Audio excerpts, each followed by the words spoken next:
السلام عليكم، مرحبا بكم اخواني الكرام في قناه الكتروتيب. كما عودناكم دائما مع الجديد والحصري.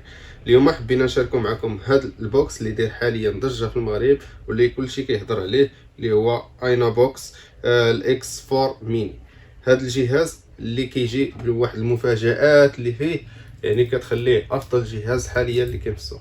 كيجي ب9 سنوات ديال الاشتراك ديال الفرجه، يعني 9 سنوات من الفرجه. راه متمتع، راه ما تفرجش مع راسك. بالنسبه للجهاز كيجينا ب 2 جيجا في الرام و 16 جيجا في الستوكاج، وكيجي كيدعم 4K. كذلك كيجي بنظام الاندرويد تي في، يعني الواجهه ديال الاندرويد تي في، وكيجي كما 9 سنوات ديال الاشتراك. الجهاز ديالنا هو هذا، ندخل على نشوفوا شنو فيها. بالنسبه الجهاز كيجي معاه كابل اش دي ام اي، كذلك كيجي معاه الشارجور ديالو اللي هو 5 فولت، وكتجي معاه ريموت كنترول. الريموت كنترول راح دايره بحال الشكل ديال سامسونج ديالو، راه موجوده حاليا في السوق. كتجي بلا سوري، وكتجي كذلك بالفوكال، يعني فيها الفوكال وفيها لا سوري.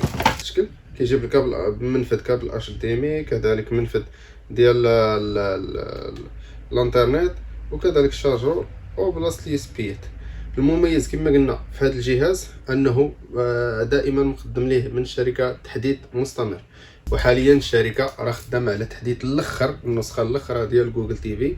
غتكون ان شاء الله من هنا ل 15 يوم او لا شهر ان شاء الله، على ابعد تقدير غيدوز ليه النسخه ديال جوجل تي في. حاليا فيه الاندرويد، فيه نظام الاندرويد تي في. غنشوفوا الجهاز في التلفازه وغنشوفوا الخدمه ديالو. هذه هي الواجهه ديال الجهاز ديالنا بعد ما شئناه. كيجي كما اندرويد تي في، يعني الواجهه سلسه، خفيف. بالنسبه للسرعه ديالو خفيف كما كتشوفوا معايا، سريع. بالنسبه للريموت كنترول كتحكم فيها عن بعد كما كتشوفوا، يعني واخا تكون مدرق الجهاز كتحكم فيه عن بعد، وايرلس كتسمى. كيجي كذلك فيه الفوكال، يعني كتحكم بالصوت كما كتشوفوا معايا، كيمكن لك تتحكم بالصوت. كذلك كتجي فيه كتجي لا سوري في التليكوموند، يعني الناس اللي كتعاني من التليكوموند ما فيهمش لا سوري، هذا راه فيه لا سوري. وكتجي باختصارات ديال يوتيوب ونتفليكس. بالنسبه للواجهه كما قلنا، الواجهه ديال الاندرويد تي في، وكيجيب واحد الكاليتي ديال الصوره. الا كتشوفوا معايا دابا، الا كتبان لكم الصوره واضحه، كيجيب واحد الكاليتي ديال الصوره راه يا سلام. يعني لابليكاسيون اللي فيه بالنسبه للصوره ديالو كاليتي واعره. كما قلنا كيجيب عده اشتراكات ديال الافلام والمسلسلات والقنوات. الاشتراك الاول اللي هو كلاسيكو، هذا كيجي بسنتين. الاكتيفاسيون ديالو راه غنخلي لكم الصوره ديال الاكتيفاسيون. كذلك سبور كيجي ب5 سنوات ديال السبور. وين 4K كيجي كذلك حتى هو بسنتين، يعني 9 سنوات من الفرجه، 9 سنوات وانت كتفرج مرتاح.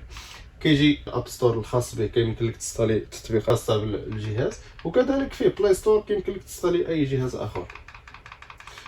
كما كتشوفوا كيجي سريع. بالنسبه للميزاجور فكديروا ليه من هنا تحديث دائما. كاينين تحديثات كما قلنا. فتقريبا 15 يوم من هنا لدابا، 15 يوم او لا شهر ان شاء الله غيطلق التحديث الاخر ديال الواجهه ديال جوجل تي في، يعني غيولي لك الواجهه ديال جوجل تي في بالنسبه للناس اللي بغاو الواجهه ديال جوجل تي في. هو الشكل كيجي فيه بلوتوث، يعني الا بغيت تكونيكتيه مع شي كاسك او لا تكونيكتيه مع الكاسك او لا مع شي اون بلاي، فكيمكن لك تكونيكتيه بالبلوتوث. في الجهاز كما قلنا انه 9 سنوات ديال الاشتراك، يعني 9 سنوات ديال الفرجه، والتحديث المستمر، دائما تحديث المستمر. تيليكوموند بلوتوث، الجهاز بلوتوث تتحكم فيه عن بعد. والثمن هو اللي غيصدمكم ان شاء الله. ثمن 420 درهم، 420 درهم بالتوصيل جميع انحاء المغرب فين ما كنتي، 420 درهم.